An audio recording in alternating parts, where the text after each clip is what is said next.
Good evening, Mr. and Mrs. North America and all the ships at sea. This is your New York correspondent, Walter Winchell, representing the Navy Relief Society.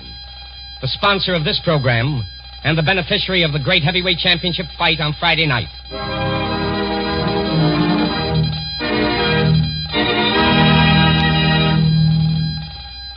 This is a program to keep you entertained for the next 30 minutes, and also to preview Mutual's championship fight between heavyweight champion Joe Louis and Buddy Bear. It is staged by Mike Jacobs, the country's #1 boxing promoter, Friday night at Madison Square Garden, New York. Besides the delightful adventures and melody of Dave Rose's orchestra and Betty Jane Rhodes from Hollywood, you will hear the talented Walter Houston and Brian Donlevy in an original dramatization. Mr. Houston and Mr. Donlevy are appearing on this Navy Relief show as member representatives of the Hollywood Victory Committee for Stage, Screen, and Radio. Then, from Greenwood Lake, New York, you will hear the voice of Joe Louis, the heavyweight champion of the world. The magic carpet now takes you to KHJ, Hollywood, California. Good evening from Hollywood, America. Here is music for you and the Navy. David Rose's orchestra, conducted by Lou Bring, and the voice of Betty Rhodes. The song is the title song from Betty Rhodes' most recent picture, The Fleet's In.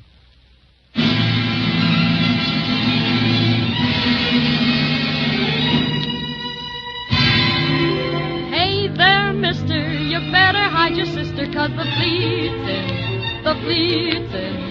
Hey there, mister, don't say nobody's kissed her, 'cause the fleet's in, the fleet's in.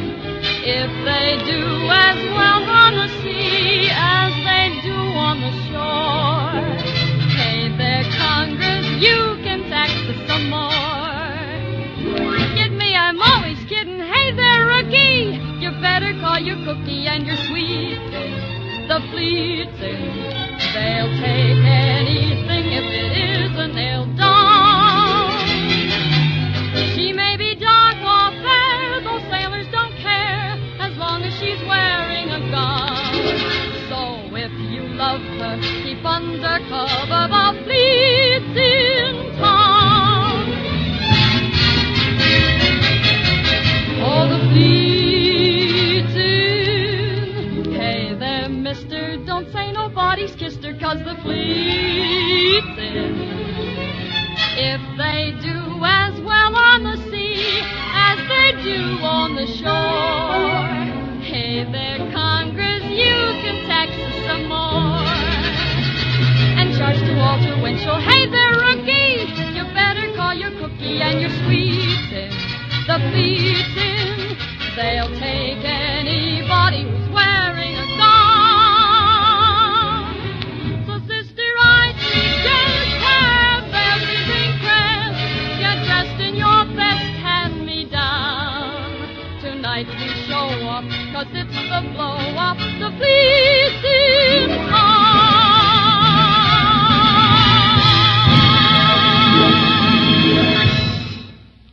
And now it's anchors away, mates. Full speed ahead. Back to the WOR Mutual Studios in New York.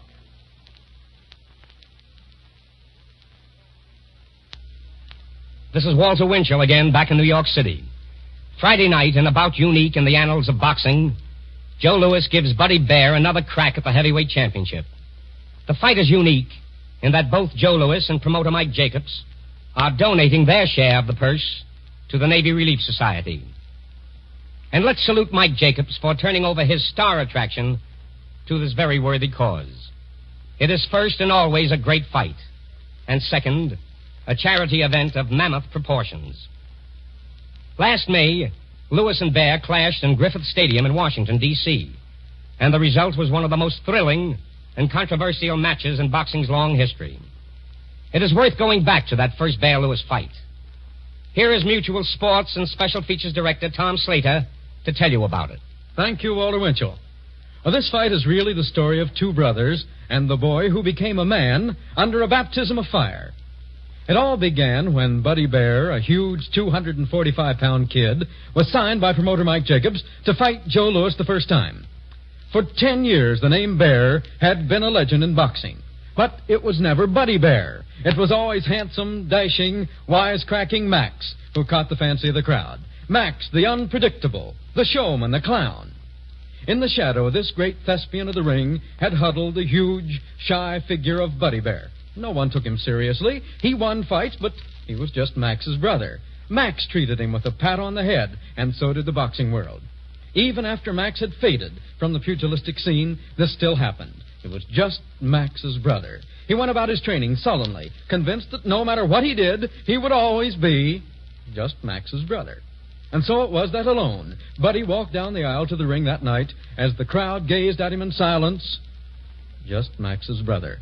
A few minutes later, the fight began, and let's go to the ringside on that night with Don Dunphy. It's midway in the first round. Now Joe Louis drives a sharp left hand to Buddy Bear's head, and Bear retaliates with a left and a right to the champ's body. Fight a step back. They're sparring for an opening. Bear moves in again and smashes a terrific left hook to Lewis's chin. Joe is down. He's fallen through the ropes. Lewis is out of the ring. Referee is counting. It's 2, 3, 4.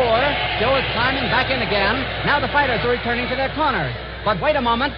Referee Arthur Donovan is calling him back. The bell has not rung.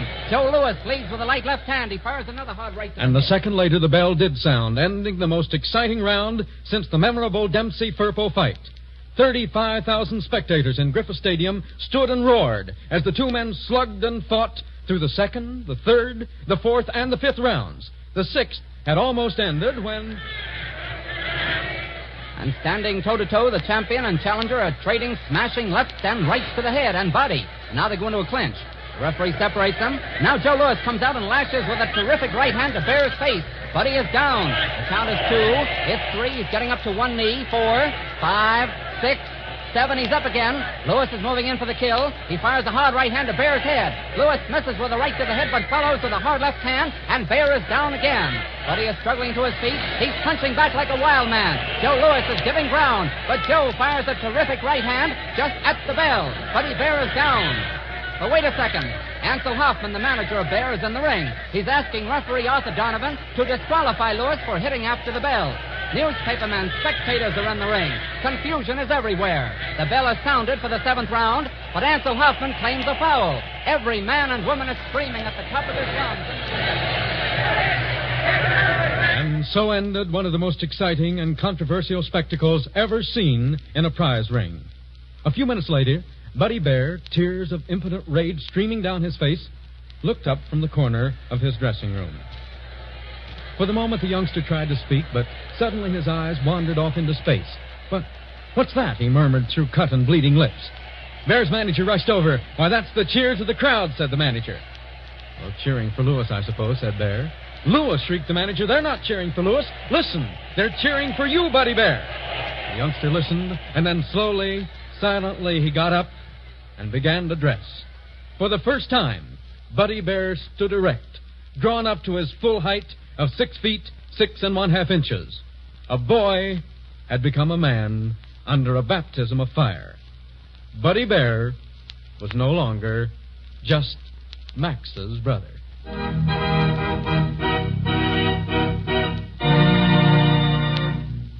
Thank you, gentlemen. That was thrilling as the fight itself. Ladies and gentlemen, please allow me to say thanks again to the great many of you who voluntarily sent me $1 bills and other contributions for the Navy Relief Society. 2 Sunday nights ago, I first spoke of this charity over the air without making an appeal for money. The next morning, my desk at the Daily Mirror in New York City was bombarded with hundreds of letters containing dollar bills and checks. And so, for the officers and the men of the Navy, thank you very, very much. To tell you the merits of the Navy Relief Society would be to challenge your common sense. I know that you know that all charities are wonderful as the word charity. Let it suffice, then, please, to tell you that the fund is usually supported by the officers and the men of the Navy themselves, and that it helps the nearest of kin and the families of Navy men everywhere. For example, as soon as Pearl Harbor and the Philippines were bombed, the Navy Relief Society cabled $50,000. That tells the story, I think. Not one Navy family went hungry or without shelter because of the Japs' low blows. If you were among those who sent $1, or if you are going to be one of the 21,000 to attend the Madison Square Garden fight Friday night next, you can certainly feel that your dollar will be your personal hand grenade. The Magic Carpet takes you now to the training camp of Joe Louis at Greenwood Lake, New York. Yes, we're up at Berchio's camp at Greenwood Lake, New York.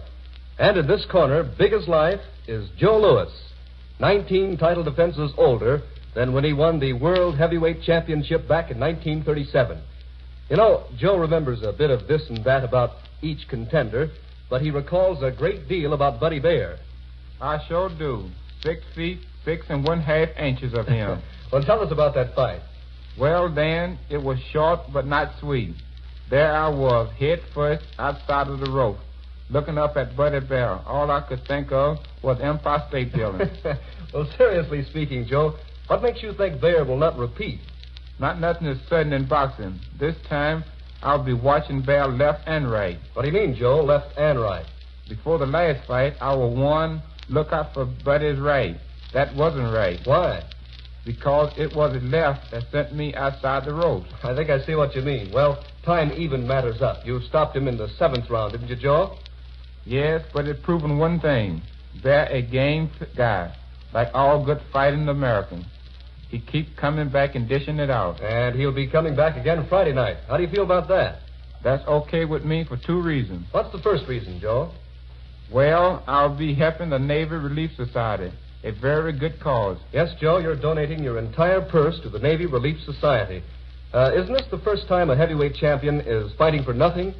For nothing, I'm risking my towel for my country. And, Joe, that's a lot. Our country. Yes, Dan, I'm fighting for the thing that make it possible for me to become the heavyweight champion of the world. American land of opportunity means a whole lot to me. You certainly punch with more than your educated fists. You punch with those words, Joe. Now tell me, what's the second reason for wanting to fight Baer again? I want to wipe out that funny finishing of the Washington fight. And how do you call it for Friday night? This time I want to make it clean cut. I'm going to take aim and keep punching. That's a good idea. That's right. I'm going to take aim and keep punching. That goes for you, too, Mr. Hitler, and your buddies. Thank you, heavyweight champion Joe Louis. And back to Walter Winchell in New York. Thank you, Joe Louis. There's very little I or anyone can say by way of appreciation for what you are doing. That appreciation will be eloquently expressed by the deafening applause from the fans at the Garden when you step into the ring on Friday night. And so, Joe, until then, this is your New York correspondent, Walter Winchell, again saying thanks for the Navy Relief Society. The Magic Carpet switches you once again to KHJ, Hollywood, California.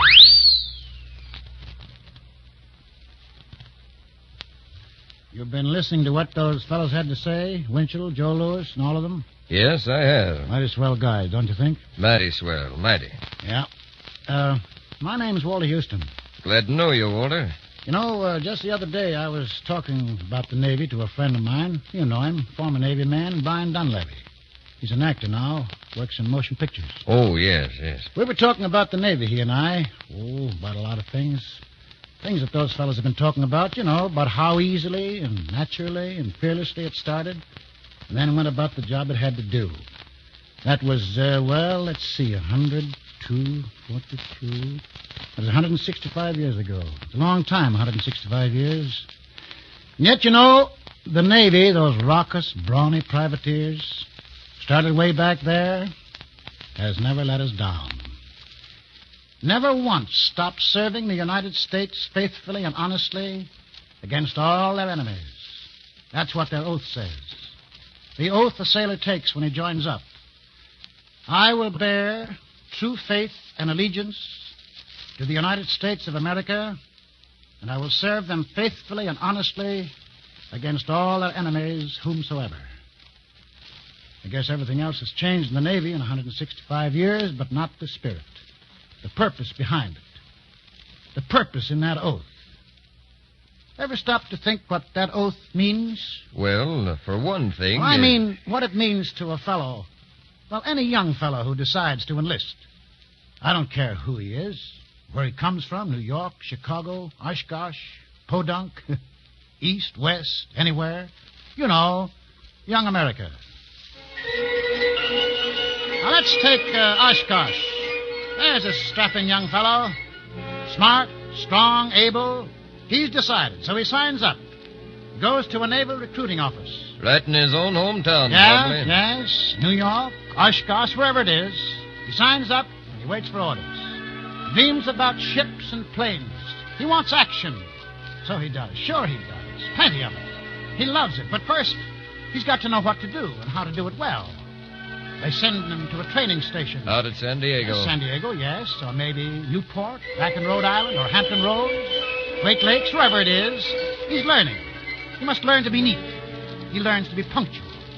He learns cooperation, discipline. And he remembers the oath he took to defend his country honestly and faithfully against all her enemies, whomsoever. And he'll do it, too. He's a great kid. No. He isn't a kid now. No, he's a man. Look at him. He's finished his basic training. He's standing his watch, the ship on the line now. He's been on the deck force. He isn't a kid. He's a man. Well-trained, full-fledged sailor in the United States Navy. Look at him now. Look at that young Navy man now. Fine young fella. Look at him standing on the deck of the battleship. Look at him swabbing off the deck of that destroyer. Serving his gun on that cruiser. Flying that rocketing airplane. He's in the Navy. But he's only started. Oh, yes. Yes, he can go to school, trade school. He can become a pipe fitter, a radio engineer, gunner's mate, commander, an admiral if he wants to. Admiral John Doe.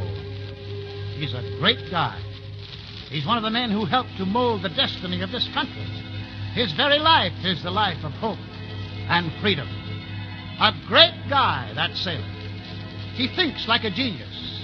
He acts like a perfect, precise machine. He has the courage of Ajax.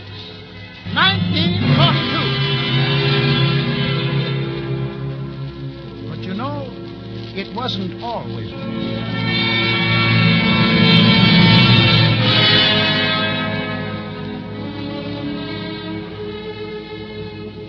Why, once upon a time, we didn't even have a navy. Remember?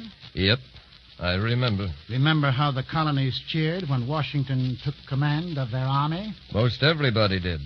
But Washington had a lot of bad luck. Bad luck. It plagued him, it trailed him, followed him, cursed him with failing confidence. There was dissension, wrangling. There was desertion and defeat. Defeat at Quebec, White Plains. All this, the prelude to Boston.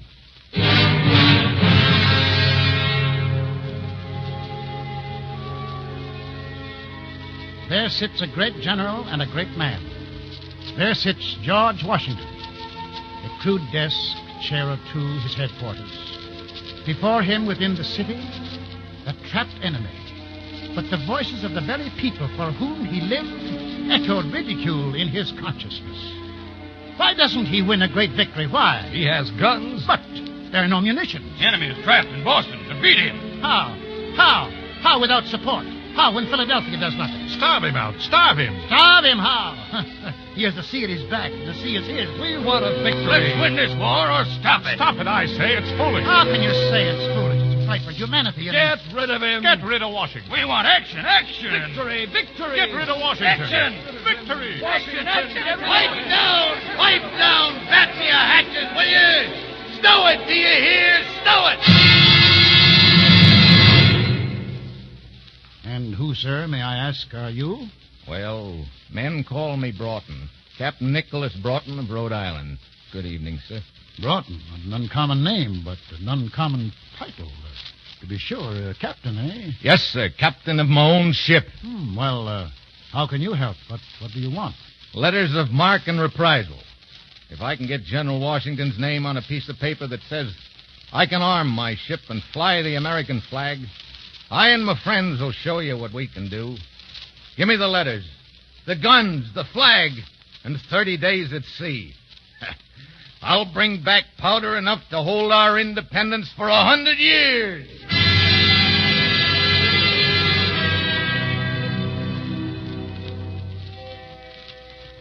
Well, George signed. He signed. And Captain Nicholson Broughton sailed.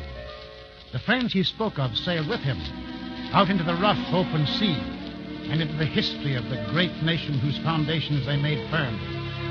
Hopkins, Barry, Biddle, Perry, Rogers, Decatur. Brave men, great men all, toughened by hard living and hard work. Sailors, as some men are poets and makers of music. Sailors with all their hearts. They sailed out to win Boston and pave the way to freedom for the colonies. Sailed against the superior enemy, seeking to find him and to fight.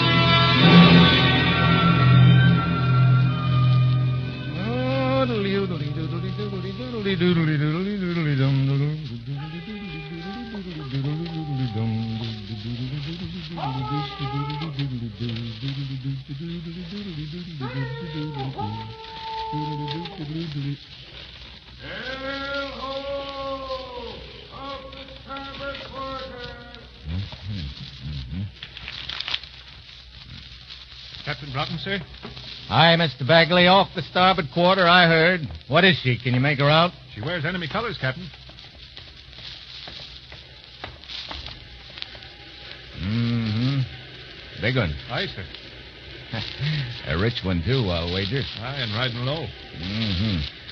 Hold full of powder for General Washington, or miss my guess. Put your helmet! She looks to outgun us 2-1, sir. Aye. Coming about to cross our bow, I do believe. Listen.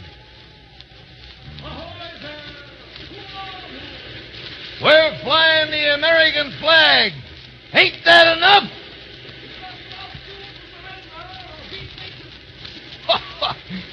Go to blazes!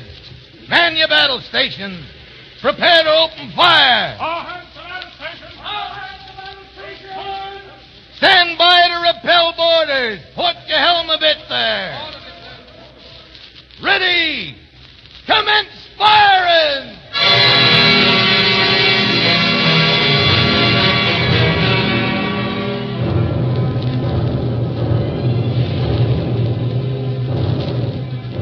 And that was the birth of the United States Navy. With one broadside, from one little ship, one day, 1 hour, 165 years ago, those men knew one thing. Their country needed munitions, powder to make its spirit count for liberty and peace and freedom among men. Yep, but I don't reckon they knew how much it meant. 15 days. No word from Broughton at sea. 20 days. People jeer and grumble. 1,000 men desert. And even the few who've remained unswervingly faithful will so long begin to question. 25 days. This was a new nation. This was a nation conceived in liberty and dedicated to the proposition that all men are created equal. Fighting for the first breath of life. Reaching for the cup of victory, with failure parching their lips. 30 days. Time was gone. No word from Broughton. No word from the sea at all. Washington sat down solemnly to write the tragic words that would put an end, for a while at least, to the dissension that rent his country's heart and his. Then, in that blackest hour, the thunderous roar of triumph suddenly began. Began with a voice that tensely called, "A sail on the horizon!" Began with the sound of cannon and a voice that called from the sea. 1 sail, 2 sails, 10 sails, 20 more than you can count. We've done it. General Washington, do you hear? Perry, Decatur, the rest and I, we've brought 'em back. 35 ships, 35 supply ships captured for you, General Washington. For you, America. 35 full holes of the powder you need. Powder enough to hold our independence for 100 years.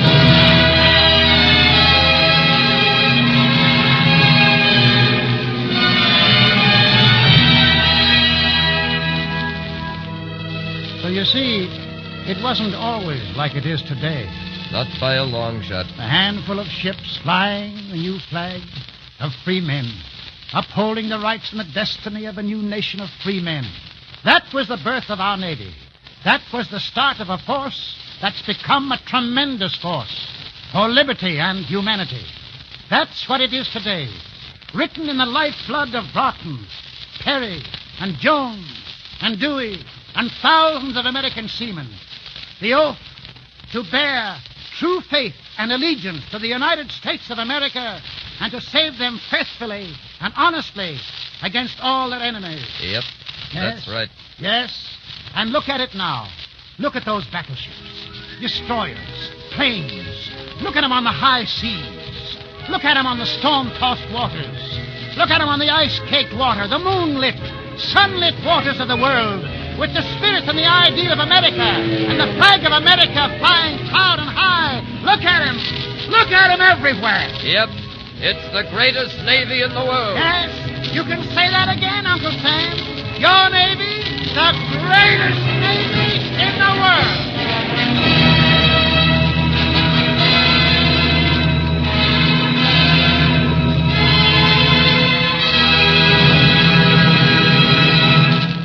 Thank you, Walter Houston and Brian Donlevy. Now the voice of Betty Rhodes and Lou Bring directing David Rose's orchestra in Vincent Heuman's great song, Great Day.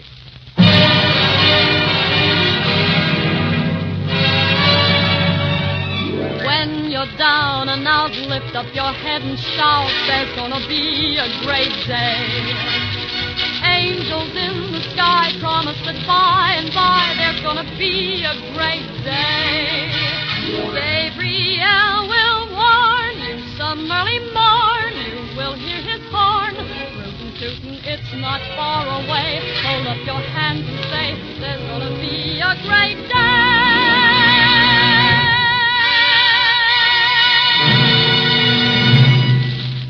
Ladies and gentlemen, the fight on Friday night is being presented in behalf of the Navy Relief Society.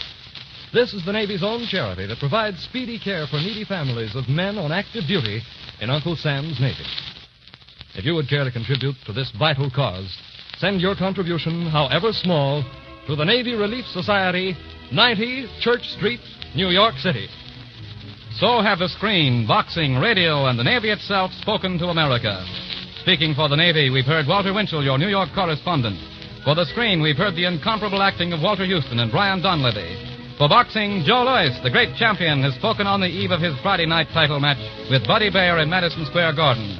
We thank Mike Jacobs and his radio contact man, Erwin Rossi, and sports writer Barney Nagler. A word of appreciation to Don Dunphy, who will broadcast the Louis Baer bout over the Mutual Network Friday evening.